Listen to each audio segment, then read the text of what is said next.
The boy has no name, no past, no footprints leading to the cabin where Daniel finds him, though fresh snow covers the mountain. He speaks with unusual formality, using words that seem borrowed from another era. When Daniel asks how he survived alone at 9,000 feet with winter closing in, the child simply says, "The mountain provides for those it chooses to keep." Then he hands Daniel something that stops the grieving father's heart: Emma's bracelet, the one she wore the day she disappeared, still warm as if removed moments ago. "She wants you to know she didn't suffer," the boy says softly. Could this strange child be the bridge between a father's grief and the truth of what really happened the day the mountain opened its mouth and swallowed an entire valley? And why does every instinct tell Daniel that leaving this boy behind would be the greatest mistake of his life? Day 94 of searching began like all the others, with Daniel Cross forcing down cold oatmeal while staring at his daughter's photograph.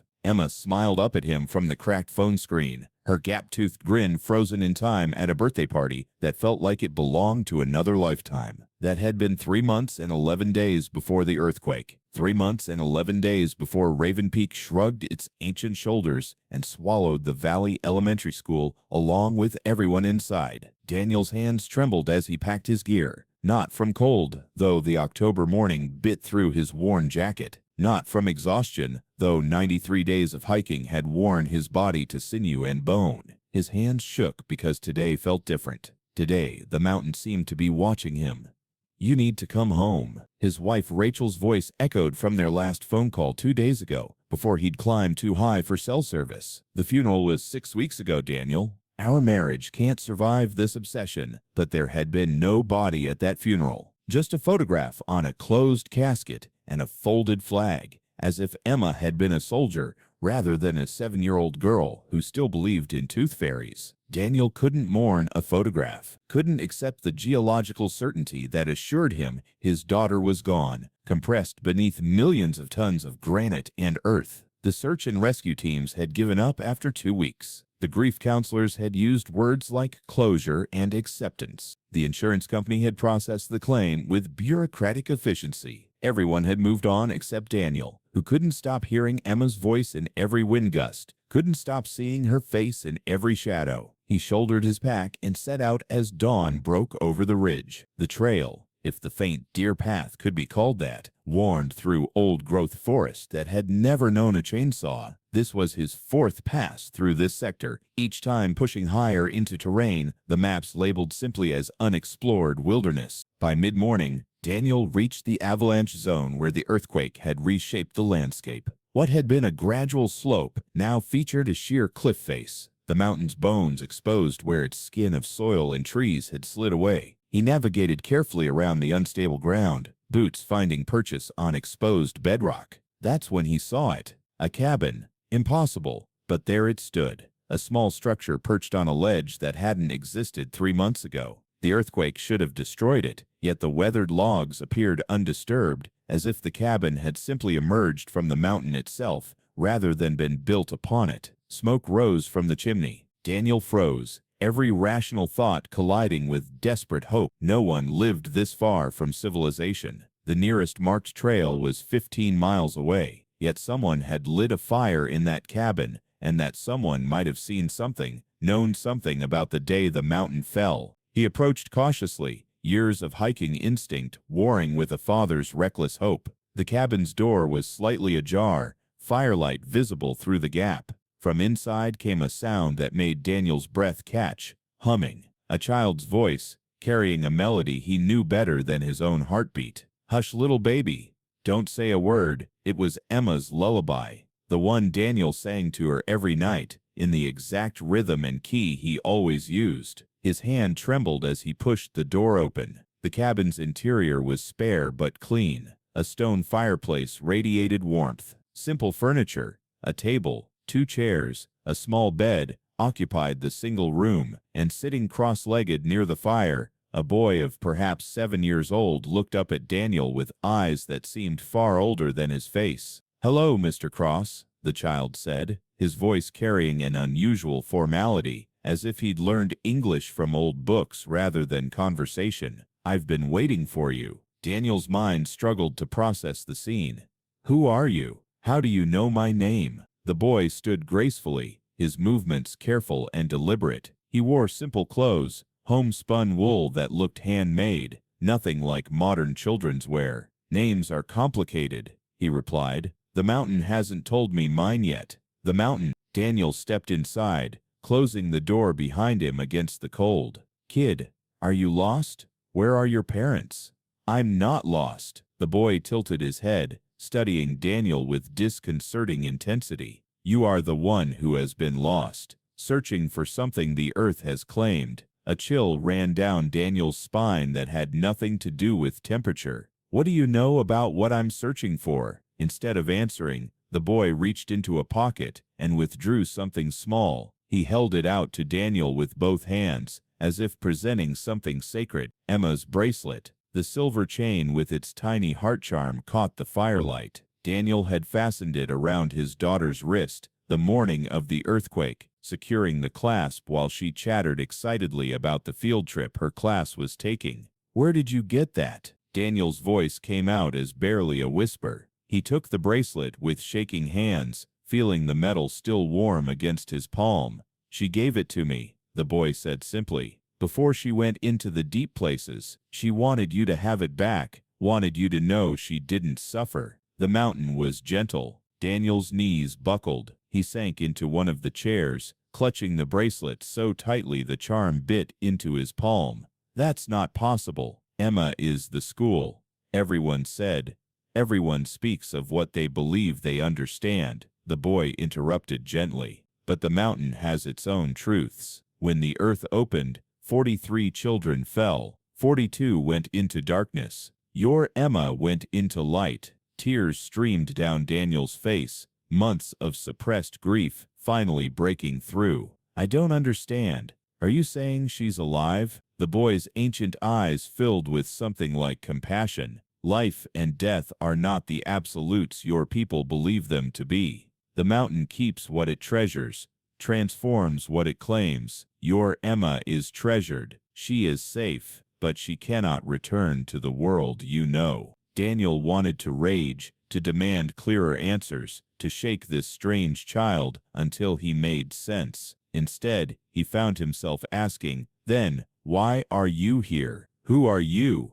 I am what the mountain made, the boy replied. When it took Emma, it knew a father would search, knew a heart would break. The mountain does not wish to cause such pain, so it made an exchange. Emma gave me her memories to carry, her love to share with you. She sent me to find you, to tell you she is at peace, and, he hesitated, to offer you a choice. What choice? The boy moved to sit in the chair opposite Daniel. In profile, illuminated by firelight, his features seemed to shift, sometimes appearing ancient, sometimes barely formed, as if he existed between states of being. The mountain cannot return what it has claimed, he said carefully, but it can give you me, a child who carries Emma's love, who knows her stories, who can fill some of the emptiness she left behind. I am not a replacement. Nothing can replace what you've lost, but I am an offering, a chance to save one lost soul by welcoming another.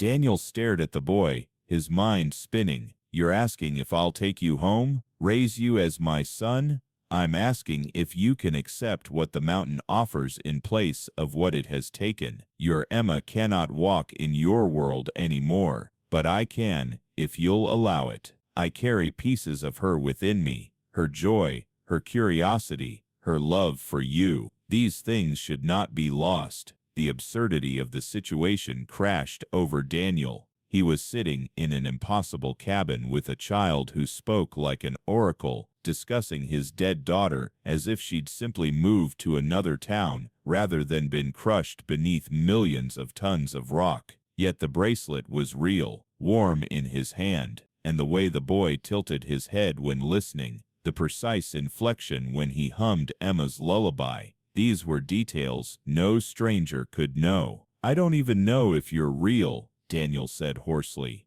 I could be hallucinating. Hypothermia, grief. The rational explanation is that I've finally broken. The boy smiled sadly. Rational explanations are comfortable cages, But you've walked these mountains for 94 days, Mr. Cross. You've pushed past rational. You've entered the space where the mountain speaks to those willing to listen. I am as real as the grief that brought you here, as real as the love that refuses to let Emma go. Outside, snow began to fall, the first storm of the season arriving early, as if the mountain itself was making the decision urgent. If you leave me here and return to the valley, the boy continued, you will always wonder. You will search until these mountains claim you too, and your wife will grieve alone for 2 lost souls instead of 1. But if you accept the mountain's offering, if you take me with you, you'll find a different path forward, not forgetting Emma, but carrying her forward in a new form.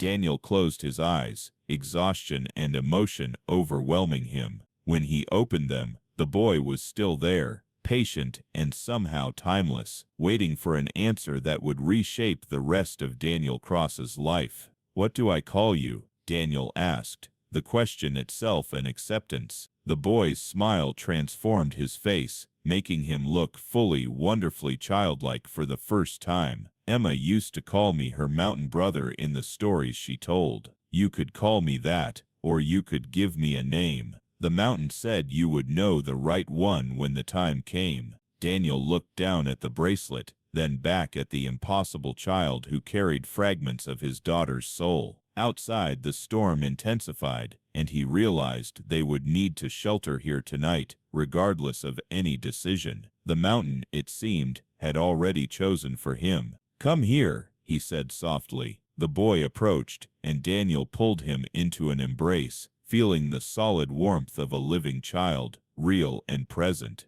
As the boy's arms wrapped around him in return, Daniel felt something shift inside his chest, not the healing of grief, but its transformation into something bearable. We'll figure out the name later, Daniel whispered into the boy's hair. First, you need to tell me everything about this mountain's magic and how we're going to explain you to a world that won't understand.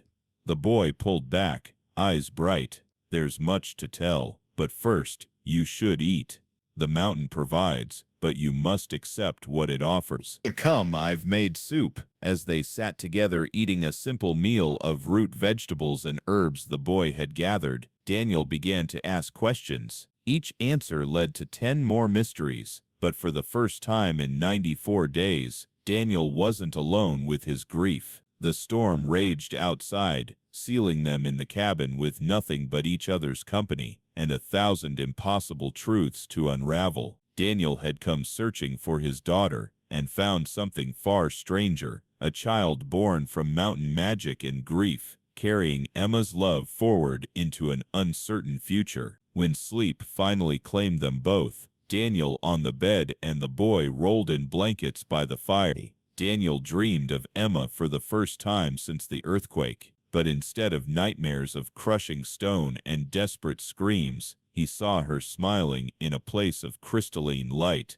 her hand resting on the shoulder of the strange boy who now slept in their temporary mountain home. Thank you, Daddy, Dream Emma whispered, for keeping your heart open, for saving him. The mountain chose well. Day 95 began with weak sunlight breaking through the storm clouds. Daniel woke to find the boy already up, tending the fire, organizing supplies with careful efficiency. In the morning light, he looked even younger, just a child, despite the ancient wisdom in his eyes. The storm has passed, the boy observed without turning around. The way down will be difficult, but manageable. We should leave soon. Daniel sat up, his body protesting 3 months of hard living. The events of the previous day felt surreal, yet the bracelet still hung from his pocket, proof that something impossible had occurred. Before we go, Daniel said, I need to understand. What exactly are you? The boy set down the pot he'd been cleaning. I am what happens when a mountain's consciousness touches a human soul. Your Emma, in her final moments, wasn't afraid. The mountain felt her peace, her love, and it remembered these things. It shaped me from that memory, gave me form and purpose. So you're not really a child at all. I am and I'm not. The boy struggled to find words. I experience hunger, cold, joy, fear, all the things human children feel, but I also remember being mountain, being stone, and root, and the slow breath of geological time. I contain multitudes, Mr. Cross, Emma's love, the mountain's ancient awareness, and something new, something that is entirely me. Daniel processed this, trying to reconcile it with any rational understanding of reality. Can you age? Grow up like a normal child? I believe so. The mountain made me to walk in your world, to be raised as Emma was meant to be raised. But I don't know for certain. I've only existed for, he paused, calculating, 17 days, since the last full moon, when Emma's memories had settled enough in the stone for the mountain to give them form. 17 days old. Daniel looked at the child who spoke with such sophistication and realized the profound strangeness of what he was accepting into his life. My wife, Daniel said slowly, Rachel, she's been through hell. If I come home with a strange child and tell her the mountain gave him to us as a replacement for Emma, I'm not a replacement. The boy interrupted gently. Never that. I'm an unexpected branch on your family tree. Something new growing from grief's soil. She'll think I've lost my mind. Perhaps you have, the boy agreed. Perhaps we both have. But sanity is overrated when the alternative is drowning in loss. Despite everything, Daniel laughed, a rusty sound he hadn't made in months. You sound like Emma. She used to say things like that, way too wise for her age. Her wisdom lives in me, the boy confirmed, along with her terrible jokes and her fear of spiders and her love of chocolate chip pancakes. He smiled. These things I know without understanding how. They're just part of what I am. Daniel made a decision. Okay, here's what we're going to do. We'll go home. I'll tell Rachel I found you in the cabin, alone and scared. We'll say you were separated from your family during the earthquake, suffered trauma, and can't remember certain details. It's close enough to the truth. And when I know things only Emma could know, we'll deal with that when it happens. Maybe you overheard her talking before the earthquake. Maybe it's coincidence. The important thing is getting you somewhere safe. And Daniel's voice caught, and maybe giving Rachel a reason to hope again, even if it's not the hope she wanted. They prepared to leave, the boy moving with surprising efficiency for someone supposedly only 17 days old. He gathered herbs and supplies, explaining which plants were medicinal, which edible, knowledge that seemed both instinctive and learned. The mountain taught me many things in dreams, he explained. I wake knowing how to make fire, which berries are poison, how to read the weather in the clouds, survival wisdom, accumulated over millennia. As they stepped outside, Daniel paused to look back at the cabin. Will it still be here if we return? Perhaps. The mountain is changeable. It makes paths when needed, hides them when it wishes. This place served its purpose, bringing us together. It may not need to exist anymore. They began the descent, Daniel leading and the boy following with the sure-footedness of someone who'd walked mountains his entire life, or rather, his entire 17 days. The snow from last night's storm made the trail treacherous, but they managed, taking frequent rests. During one such rest, Daniel asked, "Do you have any of Emma's specific memories, or just her general essence?" The boy considered this carefully. Both, I think. I remember fragments. A birthday party with a yellow cake, a dog named Max, who licked her face, learning to ride a bicycle with training wheels in a park, but they're like scenes viewed through frosted glass. I know they happened, but I didn't live them. Does that make sense? I'm not sure anything about this makes sense, Daniel admitted. But yes, I understand. You have her memories, without having been her. Exactly. I'm a book written in her language, but telling a different story. They continued downward, and as they lost elevation, evidence of the modern world gradually appeared. A trail marker, a discarded water bottle, the distant sound of a logging road. With each sign of civilization, Daniel felt his anxiety increase. How would he explain this? What would the authorities say? Would they try to take the boy away? put him in foster care while they searched for parents who didn't exist. As if sensing his worry, the boy said, I can be ordinary if needed. I know how to act like children act, how to hide what's strange about me. The mountain gave me adaptability, along with awareness. I'll be whatever you need me to be. I need you to be yourself, Daniel replied. Whatever that means, we'll figure out the rest together. By late afternoon, they reached Daniel's truck, still parked where he'd left it days ago at the trailhead. The boy stopped, staring at the vehicle with a mix of fascination and apprehension. This is a car, he said, the word careful in his mouth. Emma rode in these, but I've never. The mountain doesn't have such things. You'll get used to it, Daniel assured him, unlocking the doors. Buckle up. As they drove down the mountain road, the boy pressed his face to the window, watching the forest give way to farms, then scattered houses, then the outskirts of Ravenswood, the town where Daniel and Rachel lived. Each new sight elicited wonder: power lines, mailboxes, other cars passing in the opposite direction. There are so many people, the boy breathed. The mountain is solitary. This is overwhelming. Welcome to human civilization, Daniel said. It takes some getting used to. They stopped at a small diner on the edge of town. The boy needed clothes that didn't look handwoven, needed a bath and a proper meal. In the restroom, Daniel helped him wash, noting the boy's wonder at running water, soap, mirrors, all things he'd never experienced. Incredible, the boy whispered, watching water flow from the faucet. The mountain has streams, but nothing like this. So clean, so immediate. Daniel bought him jeans, a t-shirt, and a jacket from a nearby thrift store. In modern clothes, the boy looked almost normal, just another 7-year-old, if you didn't notice the archaic formality of his speech or the ancient awareness in his eyes. Over burgers and fries, Daniel coached him. When we get home, let me do the talking. If Rachel asks you questions, keep your answers simple. You're scared, confused, you don't remember much about your family. Can you do that? The boy nodded, studying his burger uncertainly before mimicking how Daniel ate his. I can do that. The mountain made me adaptable. He took a bite, eyes widening.